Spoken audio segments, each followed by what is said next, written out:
श्री राम जय राम, श्री राम जय जय राम, श्री राम जय राम, श्री राम जय राम, श्री राम जय राम, श्री राम जय राम, श्री राम जय राम, श्री राम जय राम, श्री राम जय राम, श्री राम जय राम, श्री राम जय राम,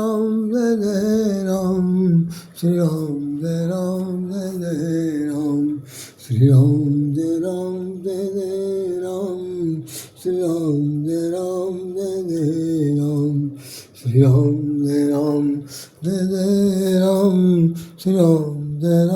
जय राम। राम राज बैठे त्रिलोका, हर्षित भय गए सब शोका। राम राज बैठे त्रिलोका, हर्षित भय गए सब शोका। सिया राम मैं सब जग जानी, करहूँ प्रणाम जोरी जुग बानी। सीताराम सीताराम सीताराम कहिए, जाहि विधि रख राम माई विधि रहिए। सीताराम सीताराम सीताराम कहिए, जाहि विधि रख राम माई विधि रहिए। हरे राम राम राम हरे हरे, हरे कृष्ण कृष्ण कृष्ण हरे हरे। सीताराम सीताराम सीताराम कहिए, जाहि विधि रख राम माई विधि रहिए। हरे राम राम राम हरे हरे, हरे कृष्ण कृष्ण कृष्ण हरे हरे। आइए हम लोग दो शब्द चर्चा करते हैं आज फिर आपके सामने में। ये तीसरी बार भगवान का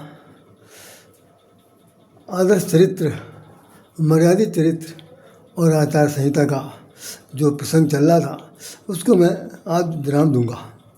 यद्यपि विराम देने की मेरी कोई हिम्मत नहीं है और मैं कह भी नहीं सकता, क्योंकि जहाँ पर अनंत की बात कही जाए वहाँ पर 3 दिन बोलना कोई मतलब ऊँट को मेरा जीरा से बदतर है। खैर मैं आज जो है, लेकिन तीनों दिन के जो चैप्टर हुए, तीनों चैप्टर में भिन्नता है, उन भिन्नताओं को आप सुनकर पढ़कर कभी अघाइएगा नहीं, या मैं अभी इस पर चर्चा करता हूँ। आइए हम लोग बोलते हैं जय श्री राम।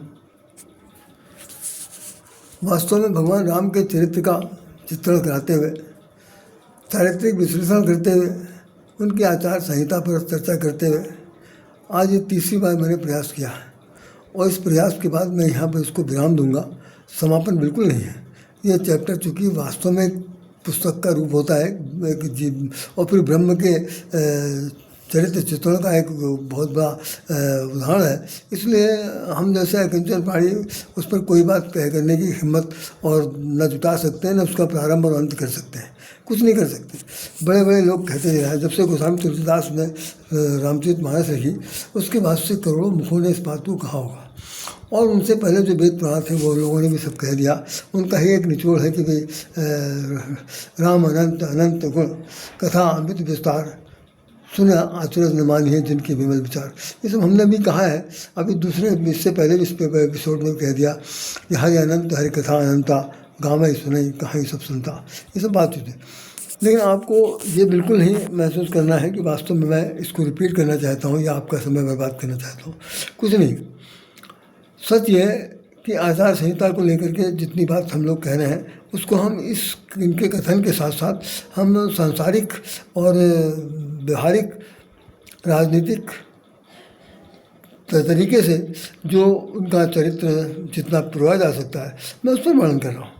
आप यकीन नहीं मानेंगे कि जिस अखबार के इसने एडिटर ने या रिपोर्टर ने ये हेडिंग लगाई थी उसने कभी सोचा नहीं होगा कि इस पर मैं या कोई अन्य व्यक्ति जो है इतना बोल देगा। मैं अभी सच बोले हुए सारे समय मिनट को अगर एक साथ मिला लूँ तो कम से कम 2 घंटा बोला है मैंने, तीनों एपिसोड को मिला के बोला जाएगा।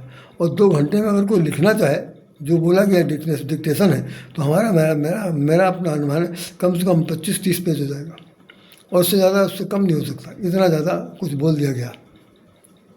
खैर वो कोई सीखी बखारने की जरूरत नहीं है।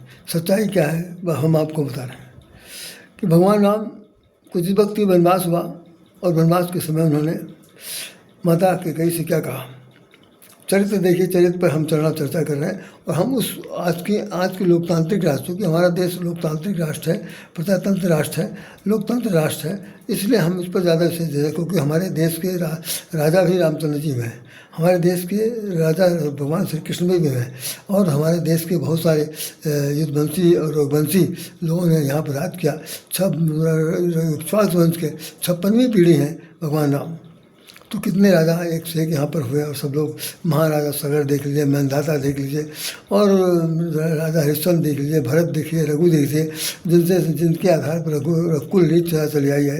ये सब दशरथ है, ये सब राजा हैं। लेकिन किसी के चरित्र को इतनी मान्यता नहीं मिली जितनी मान्यता भगवान राम को मिली। तो कैकेयी ने जब उनको वनवास दिया, तो वनवास में एक शब्द लिखा हुआ है, आप बहुत गौर से सुनिएगा, बहुत गौर से सुनिएगा, हमारी आपसे प्रार्थना है। और ये समझिए, यहीं पर मैं इसको विराम दूंगा। यद्यपि ये चैप्टर विराम देने योग्य नहीं है, कभी फिर चर्चा होगी तो हम फिर करेंगे, लेकिन हर बार रूप बदल के होगा। लेकिन आचार संहिता से मैं अभी तक तृप्त खुद नहीं हुआ कि मैं जो कहना चाहता हूँ वो हो सकता अभी तक पब्लिक में न जा गया हो संदेश, उसे बता रहा। तो कैकेयी ने कहा कि तापस वेश विदेश उदासी 14 वर्ष राम वनवासी। भगवान राम को तपस्वी बना करके और 14 वर्ष का वनवास किया। भरत ही राज राम वनवासु लेहु देव तुम सवति हुलासु। वो मंथरा ने कहा कि पहले वरदान में तुम भरत का राज मांग लेना, और दूसरे वरदान में भगवान का वनवास मांग लेना। जब तक राम की सौगंध न खा लें तब तक तुम मांगना बिल्कुल नहीं। ये उसकी पायरी पट्टी है जिसका उन्होंने उपयोग किया। और भगवान राम अब क्या कह रहे हैं, चरित्र देखिए, चरित्र का निर्माण चल रहा। इस चरित्र को देख करके हर आदमी को सबक सीखना चाहिए। हम बहुत गंभीर विषय है आज, जिसको मैं लेकर सिर्फ दो ही पर बोलूँगा, उसके बाद नहीं बोलेंगे हम। तो रामचंद्र जी ने क्या कहा, मुनि गण मिलन अभिषेक बन। फिर सुनिए, भगवान कह रहे हैं कि भाई हम वहाँ जंगल में जा रहे हैं, कोई परेशानी की बात नहीं है, आप लोग निश्चिंत रहिए, आप चिंता न करिए। हमको बहुत खुशी हुई, कम से कम मुझे ये काम कुछ मिलने जुलने का अवसर तो मिला, नहीं तो यहाँ बंधे रहते राजा क्या है, कुछ नहीं पता। तो यहाँ तो बिल्कुल पूरी स्वतंत्रता मिल गई। अब मुझे तो उसमें कौशल्या को उन्होंने कह दिया कि मुझे तो कानन राजू, पिता दीन मोहे कानन राजू। माता जी कहिए कुछ कलेवा खा लो, उसके बाद अभी रात तिलक होगा, उसमें बेटा तुम कहाँ क्या कर रहे हो, इतने निश्चिंत बैठो। तो उन्होंने कहा माता जी अब कलेवा खाने का समय नहीं है। क्यों कि पिता है दीन मोहि कानन राजू। पिताजी ने मुझे कारण जंगल का राज दे दिया। ये सुनकर के तो कौशल्या जी के हाथ थर काँपने लगे कि जंगल का राज, अयोध्या नगरी क्या हो गई, इसमें कहाँ फूट पड़ गई भाई, यहाँ कहाँ आग लग गई, ये जंगल का राज दिया जा रहा। और वहीं पर फिर भगवान राम जो संदेश दे रहे हैं हमें आपको, वो संदेश सुनिए। मुनिगण मिलन विशेष बन सब ही भांति हित मोर, तही माँ पितु आयसु बचन जननी सम्मत तोर।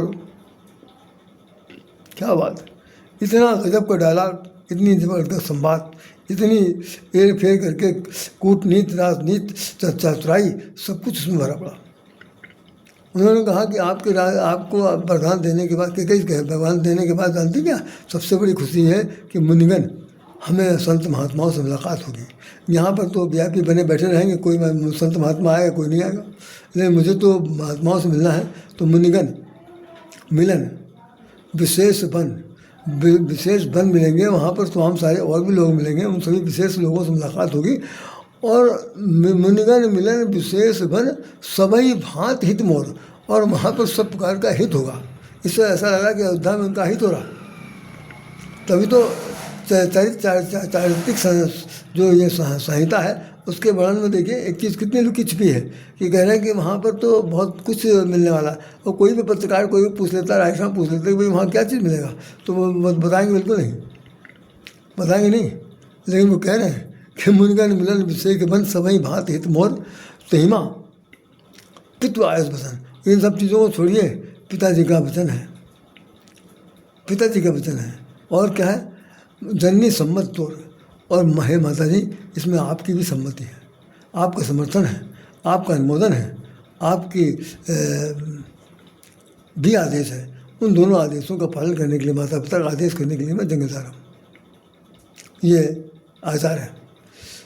दूसरा कोई होता निश्चित रूप से एक बार कह सकता था कि मैं जाऊँगा तब जाना होगा, जब चले जाएंगे। आज की कलयुग में तो ये होता था, चले जाएंगे, लेकिन पहले आप भरतलाल जी को बुलाइए, बातचीत हो जाए, उसके बाद फिर हम जैसा होगा करेंगे। हमला तो नहीं करने जाएंगे, जाएंगे तो है, लेकिन भाई उनको बुलाइए। राजा दशरथ भी इस बात को टाल जाते कि देखो भाई जीने भरने का काम अलग है, पहले तो जिसको आप देना चाहते हैं आज उसको बुलाइए। ये नौटंकी ठीक नहीं है। कौन सी नौटंकी थी जानते हैं आप क्या था? कि कहीं ने कह दिया था कि प्रात होत मुनि भेषधर, प्रात होत मुनि भेषधर, जो न राम बन जाए। प्रातःकाल होते ही मुनि का भेष धारण करके यदि रामचंद्र जी जंगल नहीं जाते हैं तो, प्रात होत मुनि भेषधर, जो न जाए बन राम, मोर मरण राउर अपजस। ये उन्होंने कह दिया, तो मैं सबसे पहले आत्महत्या करूँगी। ये त्रिया चरित्र में, त्रिया चरित्र है सामने इस वक्त। मोर मरण, और उससे क्या बात हुआ कि सबसे पहली बात होगी कि रकुल री सदा तो लिया ही खत्म हो जाएगा। राहुल अपयस, आपका इतना बड़ा अपमान होगा, इतनी थूथू होगी, इतनी बेइज्जती होगी कि सब लोग कहेंगे चक्रवर्ती सम्राट सत्यवती सम्राट है, सत्यवादी हैं कि एक पत्नी का कहना नहीं माना, उनकी बात से नहीं है। बहुत बड़ी बेइज्जती होगी, हम आत्मदाह कर लेंगे तो और ज़्यादा लोग तुमको बदनाम कर देंगे। राजा के लिए ये हो गई थी कि रामचरितमानस में लिखा है कि भई गति सांप छछूंदर के, सांप और छछूंदर की जो गति होती है वो राजा दशरथ की हो गई। कैसे हो जाती है? ऐसा कहा जाता है कि सांप को अगर छछूंदर निगल ले तो सांप जो है वो अंधा हो जाता है, और अगर उन्हें वो निगल ले तो हो जाता है, या देख ले या उससे कुछ कर ले तो अंधा हो जाता है। इस तरह की बात है। तो भई गति सांप छछूंदर के लिए, तो छछूंदर की गंध सुगंध से या उसके निकल जाने से या कुछ और करने से सांप की जो दशा होती है, जबकि सांप स्वयं विषैला होता है, उसके बाद भी उसकी स्थिति इतनी खराब हो जाती है कि छछूंदर का साथ उसके साथ जो है अब विसंगति कौन होता।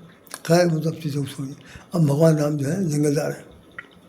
अब मैं यहीं से प्रसंग शुरू कर रहा हूँ। हाँ, आप लोग ध्यान रखिएगा, बहुत ज़्यादा ध्यान रखिएगा कि मैं जो कुछ भी कह रहा हूँ कुछ बनावटी नहीं है, कुछ बनावटी नहीं है। लाखों करोड़ों लोगों ने अपने अपने मुखारबिन से सब कुछ कहा होगा, लेकिन जो बातें मैं भगवान की कृपा से मैं बताने की चेष्टा करता हूँ, ये भगवान मुझसे कहलवा देता। निश्चित रूप से अन्यत्र मंचों पर हमने तो नहीं सुना जो कहा जाता है। आप लोगों ने सुना हो तो भाई आप भाग्यशाली हैं और भाग्यशील हैं, इसमें कोई शक नहीं। लेकिन और फिर दूसरी चीज़, जितना भी मैंने पढ़ा है मेरा धन है, पढ़ाया है वो मेरा अपना एक कर्तव्य है। बच्चों को इंटरमीडिएट को, बीए को, एमए को हमने पढ़ाया, तो हिंदी साहित्य की जो चर्चा की उन सब का भी एक निचोड़ है। दूसरी चीज़, रामायण को पढ़ते हुए मुझे पूरे 61 साल बीत चुके हैं, ये 62वां साल चल रहा और कभी नागा नहीं हुआ। तो रामचरित मेरे मानस मेरे जीवन का स्वाध्यायी पाठ है, इसलिए बहुत कुछ जो कुछ भी मुझे मालूम है वो सब भगवान का दिया हुआ एक प्रसाद है, वो आपको समर्पित कर रहा हूँ। तो अब आपके सामने वो दोहा रख रहा हूँ जिसकी बड़ी ज़रूरत है। जिस वक्त भगवान राम अपनी वन यात्रा में तीनों लोग जा रहे हैं, जानकी जी और लक्ष्मण जी, और वाल्मीकि के आश्रम में पहुँचे, वाल्मीकि से जो संवाद हुआ उस संवाद में वाल्मीकि ने क्या कहा उसे बड़े गौर सुनिए। ये लोकतांत्रिक बात कही जा रही। राम स्वरूप तुम्हार बचन अगोचर बुद्धि पर, अभिगत अकथ अपार नेति नेति नित निगम कह। ये सोटा है, और ये अयोध्या कांड का 126वां दोहा है। अयोध्या कांड का 126वां सोठा है, जिसमें वो कह रहे हैं कि राम स्वरूप तुम्हार, हे प्रभु राम, आपका स्वरूप कैसा है जो वचन से अगोचर है और बुद्धि से परे है, कुछ वर्णन नहीं किया जा सकता। आपके स्वरूप का, आपके चरित्र का, आपके गुण का, आपके गुणगान का, आपके सहृदयता का, आपके माधुर्य का वर्णन नहीं किया जा सकता। बुद्धि विवेक से बिल्कुल परे है। और दूसरी चीज़ क्या कि अभिगत अकथ कहाँ, जिस पर अकथनीय है, अवर्णीय है, कहा नहीं जा सकता, और वो अपार है। तो इस अपार स्थिति को राम अनंत अनंत गुण, तो उस नेत नेत नित्य कहत निगम, निगम जो मतलब निगमागम इसे कहते हैं। वेद पुराण 6 शास्त्र सब ग्रंथ जो हैं वो सब बात जब कुछ नहीं कर पाते उसमें लिखते, जैसे हम लोग अंग्रेजी में एक चीज़ लिखते हैं कि इटीसी इति, पूरे अगर बहुत कुछ नहीं लिख पा रहे तो इटीसी लिखना ये आदि आदि, क्या इसका मतलब हुआ कि इसके बाद और भी कुछ हुआ।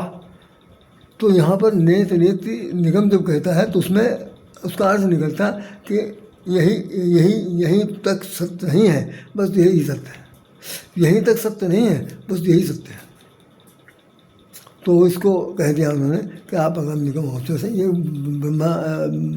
वाल्मीकि जी कह रहे हैं। अब जो मुख्य बात है उस पर आइए, इसी पर चर्चा होगी हमारी आपकी।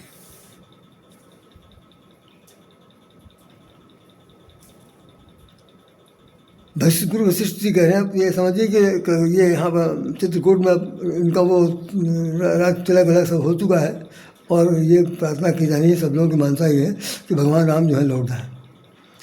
भरतलाल जी कह रहे हैं कि भाई हम यहाँ रह जाते हैं और आप सीताराम दोनों लोग चले जाइए, हम भरत और लक्ष्मण दोनों रह जाएंगे। लक्ष्मण जी कह रहे हैं हम नहीं, हम तो यहीं रहेंगे, जहाँ राम रहेंगे हम रहेंगे।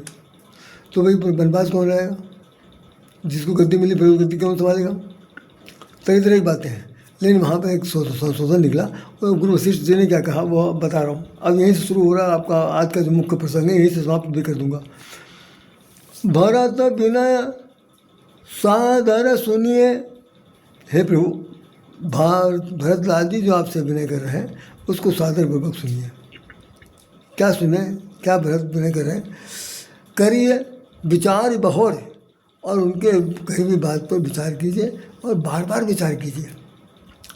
ये गुरु वशिष्ठ कह रहे हैं, बार बार विचार कीजिए। उसके बाद करना क्या, उसको करब साधुमत लोकमत, जिसे कहते हैं लोकतंत्र, प्रजातंत्र, लोकतांत्रिक। उसके बाद अपने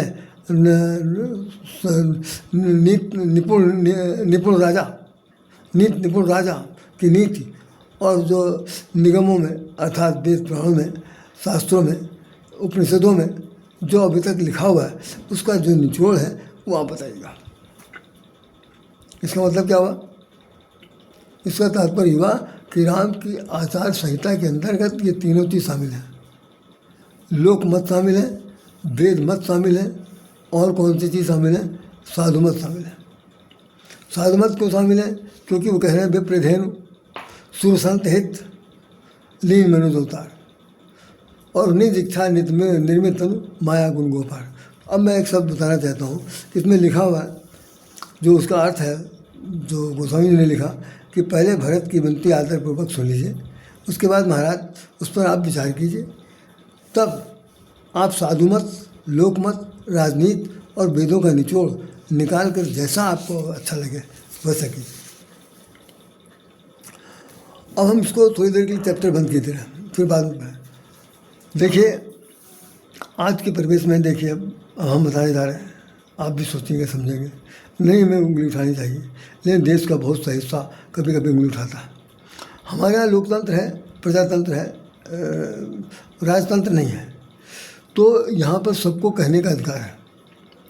और ये जितने भी पक्ष के लोग हैं, विपक्ष के लोग हैं, सबका एक ही स्वर अलापते हैं कि संविधान जो है वो सबसे ऊपर है, हमें कोर्ट का आदेश सर्वमान्य है।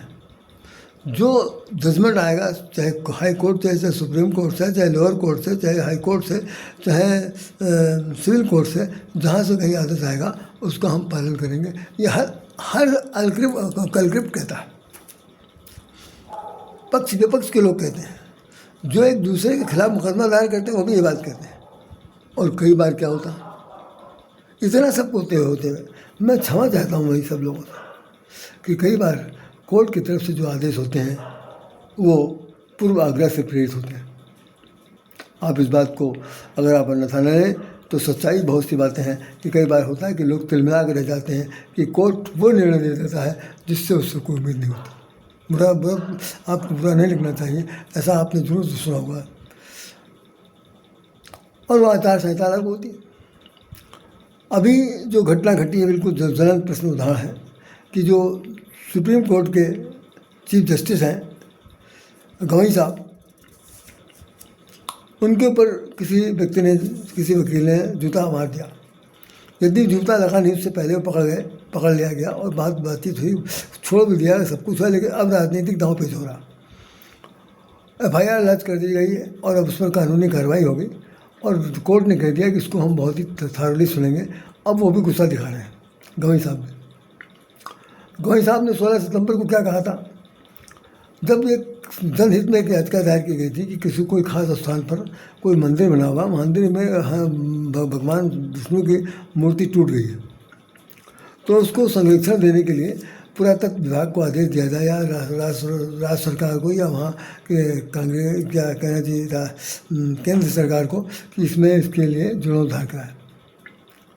तो गवई साहब ने कहा, पेपर ये कहता है, हमने नहीं सुना, हम गवई को मैं जानते भी नहीं, केवल चित्र में देखते हैं, आप भी देखते होंगे। तो उन्होंने ये कहा कि भगवान विष्णु से कह दो कि वो अपना सुधार खुद कर लें। पेपर में निकल गया कि चीफ जस्टिस ने ये कह दिया कि भगवान विष्णु अगर टूट गए हैं तो अपने आप को खुद ही सुधार करें, अपने आप को जोड़ लें। वो आदमी तो बहुत ही ज़्यादा दुखी हुआ कि क्या उम्मीद लेकर आए थे, कुछ हुआ, कहा कि कुछ हो गया। अब यहाँ पर मैं एक बात कहना चाहता हूँ चैप्टर से हटकर कि गवई साहब को शायद नहीं मालूम अब वो क्या हैं, किस तरह के हैं, इसमें यहाँ जात पात की कुछ जरूरत नहीं। हालांकि दलित बताया जाता है, उन्होंने कहा भी कि मैं अगर दलित न होता तो ऐसा न होता, ये बात इस तरह कहा। और वो भी जिसने जूता मारा वो भी कह रहा मैं भी दलित हूँ। अब मेरी समझ में आया तो वो सनातनी है, वो सनातनी नहीं है, दोनों के बीच में रोड़ा अटका हुआ। लेकिन कार्रवाई शुरू हो गई। तो गवई साहब को ये बिल्कुल नहीं पता कि मूर्ति के अंदर प्राण नहीं होते हैं, उसमें प्राण प्रतिष्ठा के हम लोग मंत्र पढ़ते हैं। जितने भी पंडित हैं, जब कभी कोई मूर्ति स्थापित होती है उसमें मंत्र पढ़ा जाता है और प्राण प्रतिष्ठा का मंत्र पढ़ा जाता है। तो प्राण प्रतिष्ठा मैंने उसमें प्राण डाली जाती है, तो मूर्ति के अंदर एक प्रकार की आभा जीवंत हो जाती है। जैसे अभी यहाँ पर अयोध्या में भगवान राम का मूर्ति की स्थापना हुई, जब तक नहीं गढ़ी गई थी, जो आया था दक्षिण भारत से, कोई काले पत्थर पर उनको मन का चित्र बना रहा था, उसने कहा चित्र बनाने के बाद हमने उसको कपड़े से ढक दिया था, लेकिन सवेरे उसका रंग हरा हो गया पत्थर की मूर्ति का। श्रीमद् भागवत में लिखा हुआ है, भगवान श्री कृष्ण ने कहा कि कलयुग में मैं जब भी अवतार लूँगा या जब भी जो हमारा मूर्ति जो बनेगी वो काले पत्थर की बनेगी। तो काले पत्थर की भगवान उसमें विराजमान है।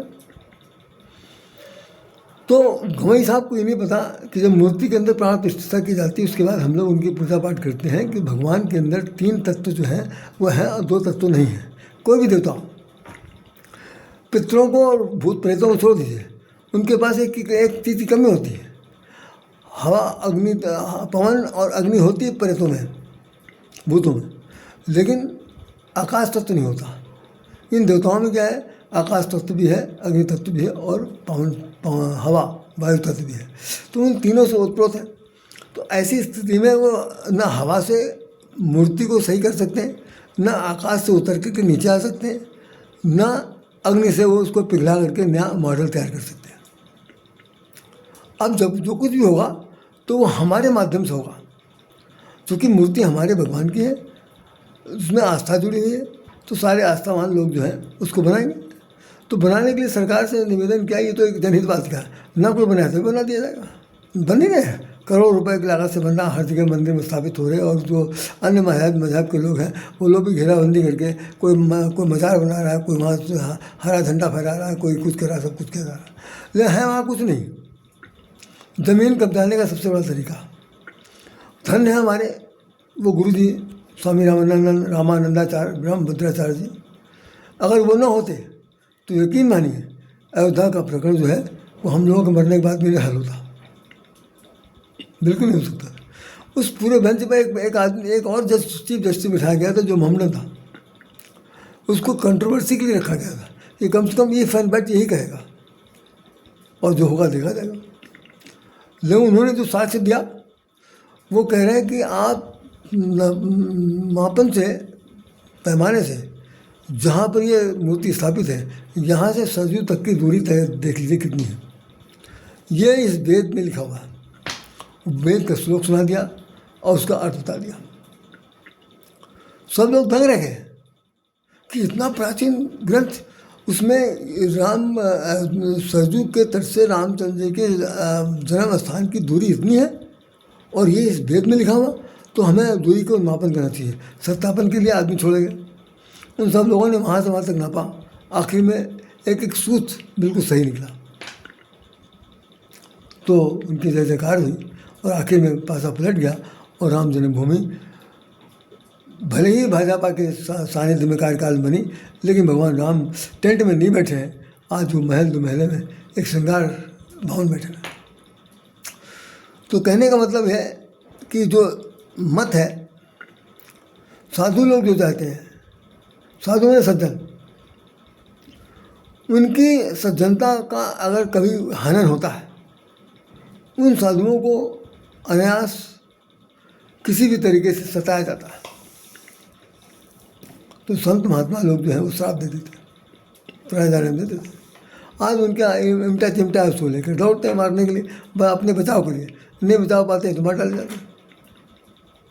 तो साधुओं की हित के लिए उन्हें भगवान ने आना है, ये भी उनके अधिकार क्षेत्र में है, आचार संहिता में है। दूसरा लोकमत। जनमत क्या कहता है? जनमत अगर सही नहीं है, अगर जनमत की एक बड़ी खास बात ये होती है, बहुत ही लचीला होता है, इलास्टिसिटी इसमें ज़्यादा होती है, क्षण भर में मामला बदल जाता है। अभी कुछ कह रहे थे, थोड़ी देर बाद कुछ कहने लगे, जैसा क्रम चलता है उसका। जैसे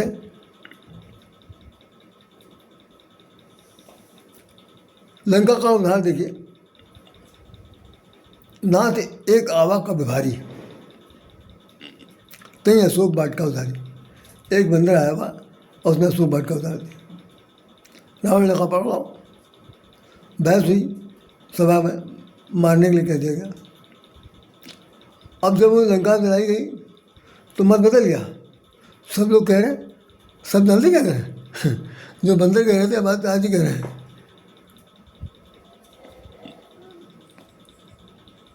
हम जो कहा ये कप नहीं हुई, हम जो कहा, हमने जो उस बहुत कहा था, अभी तक नहीं कहा था, अब कह रहे हैं, हम जो कहा ये कप नहीं हुई, बानर रूप धरे सुर कोई। ये कोई देवता है जो बंदर रूप का रूप धर के आया हुआ। इससे पहले का समझ में नहीं आया था। जब उसने दो तीन जब हनुमान जी ने शुरुआत चलते 2-4 लोग घूसा खासा मारा, अच्छी खासी मरम्मत करके तब बंदर आए, तब आपको समझ में आया कि बंदर ने देवता है। आज जब लंका चल रही धू करके सब लोग मारे जा रहे हैं, तो कह रहे हो हम जो कहा। और अभी जब चुनाव होता तब देखिए, मैं तो कह रहा था, मैं कह रहा था ये जीतेंगे नहीं, जीतेंगे नहीं, और अचानक जीत गए। अरे हमने बहुत पहले कह दिया था जीतने की होगी। तो जनमत बदलने में 1% नहीं, 1 सेकंड नहीं लगता।